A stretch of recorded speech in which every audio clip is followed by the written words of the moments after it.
Cette année, ces vaches n'auront pas connu l'effervescence du Salon de l'agriculture, le concours général agricole et les honneurs. Jérôme David, éleveur de Partenaise, la Belle Rouge, est un habitué de la porte de Versailles. Aujourd'hui, il est déçu, mais ne désespère pas. Mais il faut continuer quand même à communiquer sur notre produit pour arriver à avoir les débouchés suffisants pour valoriser correctement nos produits. Vincent Loiseau parcourt toute la France pour trouver des débouchés. Directeur de France Partenaise, il n'hésite pas à rendre visite aux éleveurs. Pour permettre cette relation, des visioconférences sont organisées comme avec cet abatteur du Maine-et-Loire. Depuis le début de l'année, là, on voit qu'on a des nouveaux points de vente. Et est-ce que c'est quelque chose qui va a priori perdurer ou, enfin, voilà, est-ce qu'il y a cette dynamique-là qui poursuit sur 2021 ? J'ai quand même pas mal de nouveaux artisans de contractualiser en label rouge.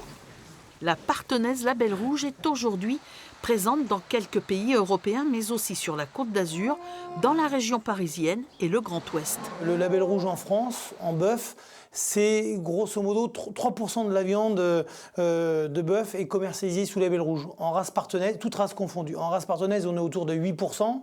Et l'objectif, c'est encore d'essayer de passer encore plus de viande sous ce signe officiel de qualité.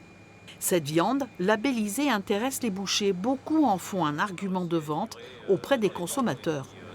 On a des grandes affiches du coup en expo. On a toutes les étiquettes où il y a écrit Label Rouge. Dans ce supermarché, cet autre boucher vend de la viande labellisée depuis 1 an pour sa qualité gustative et pour soutenir la filière locale. C'est pour ça que je suis passé d'ailleurs en label, pour pouvoir les aider encore plus. Pour l'instant, j'ai fait de la Partenaise que sur mon rayon trad. Et c'est prévu dans à peu près 3 semaines, 1 mois, on passe la Partenaise sur le rayon barquette, en libre service.